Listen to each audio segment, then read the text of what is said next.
Hola, mi nombre es Emily, estoy acá nuevamente para compartir una palabrita con vos. Y bueno, hoy vamos a hablar de por qué Jesús eligió a cada uno de esos discípulos. Y esto va a traer una implicancia en el día de hoy en nuestras vidas, por eso te invito a que podamos compartirla. Para poder empezar en el tema es necesario que nos pongamos en contexto y entendamos cómo era el nivel de enseñanza o el ciclo lectivo en tiempos de Jesús.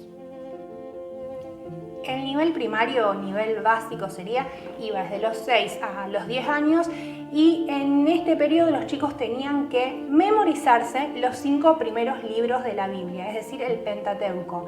Por esto es importante que los padres desde mucho tiempo antes de que empiecen la primaria, a los 6 años, empezaban a instruir al niño y empezaban a enseñarles las palabras de la Biblia, cumpliendo con la palabra de Deuteronomio que dice: y le hablarás estas palabras a tus niños al levantarte, al acostarte. De esa forma era que los padres iniciaban. Por eso es muy importante la enseñanza del niño en su casa desde antes de lo que puedan aprender en el colegio.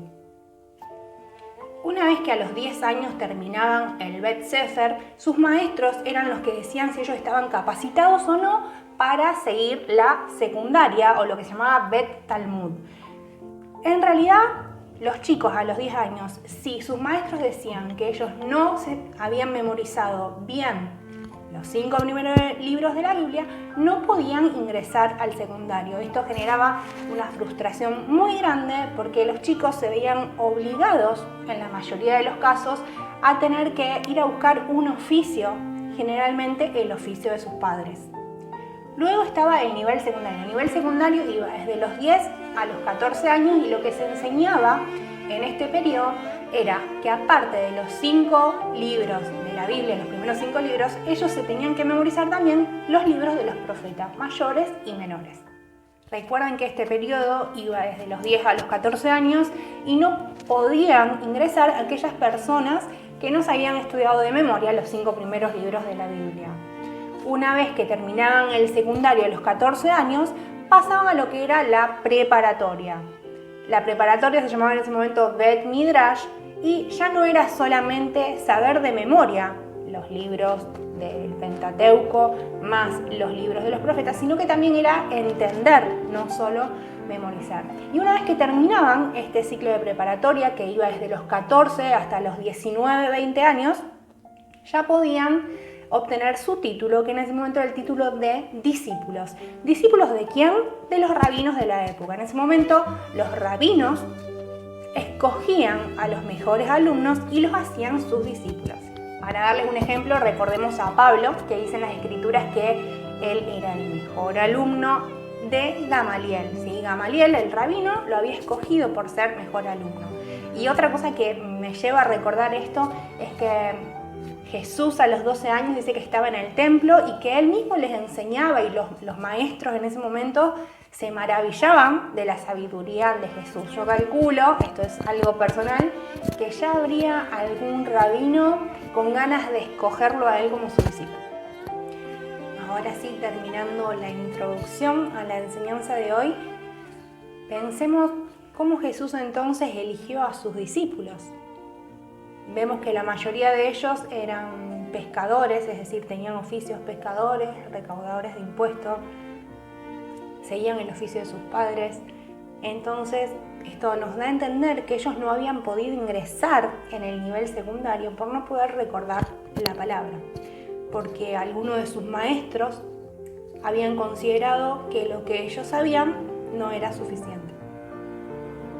Vemos así nuevamente que Jesús rompió con todos los moldes y con todas las estructuras y no eligió a los sabios, no eligió a las personas aparentemente más conocedoras de la palabra, sino que eligió a aquellos que estaban frustrados seguramente porque no habían podido o habían considerado que no era lo suficiente lo que ellos sabían.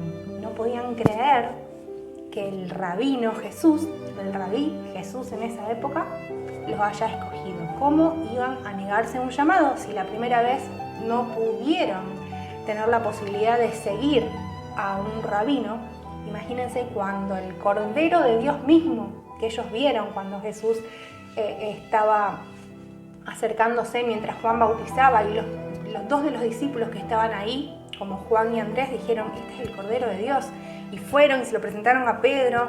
Y ¿cómo no van a aceptar el llamado cuando Jesús les dice: vengan, como le dice a Pedro, ahora no te haré pescador, no serás más pescador, sino que serás pescador de hombres? ¿Cómo no iban a seguir el llamado de un rabino si una vez ya habían perdido una posibilidad?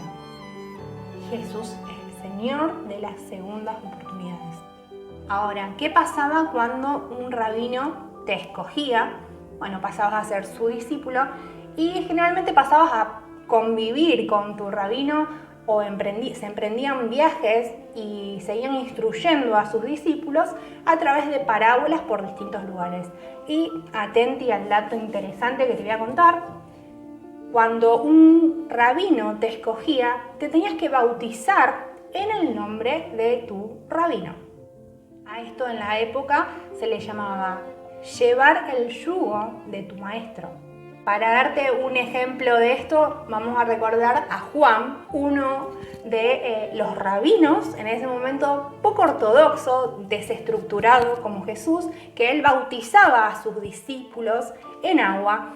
Y sí, Juan tenía discípulos. Recordemos que Andrés y que Juan estaban ahí a orillas escuchando lo que este rabino enseñaba, siempre dando a entender que alguien más importante que él vendría y que ya no bautizaría con agua, sino a través del Espíritu. Y recordemos que Jesús llega en ese momento.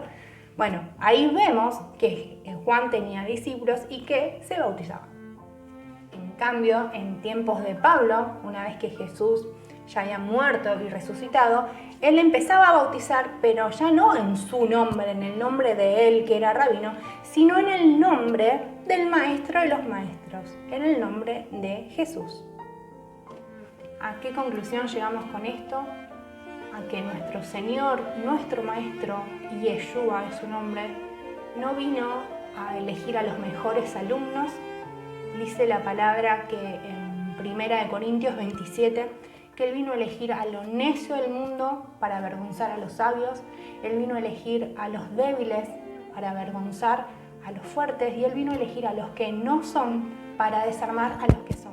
Por eso ser seguidor de Jesús, ser discípulo de Jesús, es para todo aquel que se ponga bajo su yugo, como en ese momento la gente hacía. Y no es solamente para los hijos de los pastores, para los que tienen llegada a una plataforma, todo lo contrario, es para aquellos que ningún hombre escogió, para aquellos que tal vez parezca que no son suficientes para los hombres, para aquellos que no tuvieron las oportunidades, o para aquellos que delante de los ojos de los hombres no cumplen todas las expectativas, pero sí para los ojos de nuestro Padre, de nuestro Señor, es a ellos a que vino a buscar para hacerlos sus discípulos, para llevar su palabra, para compartir su mensaje. Por eso yo quiero que te quedes con esto. Él es el que te elige y Él es el que capacita a aquellos a los que elige. Y nos da distintos talentos con lo que tengas. Yo te invito a que abras tu boca. Todos los días compruebo que hay mucha sed, mucha hambre por conocer de Jesús, por conocer lo que dicen realmente las Escrituras. No es momento de callarnos, es momento de hablar. Te repito, con los dones y talentos que haya puesto Dios en tu vida. No sé si sabes escribir a través de poemas, a través de libros, si sabes cantar, obviamente a través de la música, si sentís que no sabes hacer nada, pero a lo mejor tenés llegada a las personas. Todos tenemos algo. A lo mejor muchas veces es lo que vos crees o lo que te han dicho que no servís para nada, y realmente recordá que para sus maestros los chicos que no podían pasar al secundario tampoco servían porque no podían retener la palabra, pero Jesús los escogió igual. Cuando para los hombres no sirvieron, sí sirvieron para Jesús. Entonces abrí tu boca y te repito, esto no es solamente para aquellos que tienen años de evangelio o años de lectura, de estudio de la palabra, sino también para aquellos que recién empiezan a leer, porque tenemos que recordar que lo que salga de nuestra boca no sale con nuestro poder. El Espíritu de Dios está en la palabra. La palabra es el Espíritu de Dios. Entonces, lo que vos hables, así sea lo más poquito que podés decirle a otra persona, es que va a salir a través del poder de Dios. No van a ser tus palabras. Vos no tenés que convencer a nadie de nada, pero la palabra que sale de tu boca va a ser la que ejerce todo lo que esté destinado a ejercer en esa persona. No te vas a tener que forzar en decir palabras lindas o a inflar tus palabras, porque tenés que recordar que no es con tu poder o con tu conocimiento, sino que es por el poder de Dios, y ni siquiera para que parezca que sabes mucho. Eso no es necesario, porque recordá que Jesús eligió a los que supuestamente no sabían nada.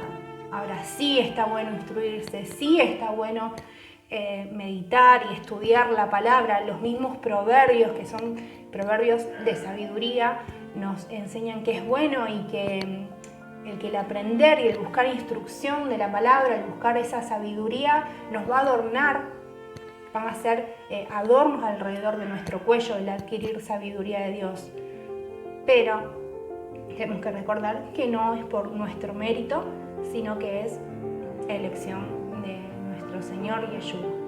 Por eso, para terminar este mensaje, recordar que esto, cuando parece que no sos importante, cuando parece que fuiste despreciado, cuando parece que la frustración va a ser lo que sigue tu vida porque no encontrás el camino, porque las mismas personas te hacen sentir así, o porque vos solo te sentís así por más que las personas no te lo demuestran, recordá que Él es el quien te elige.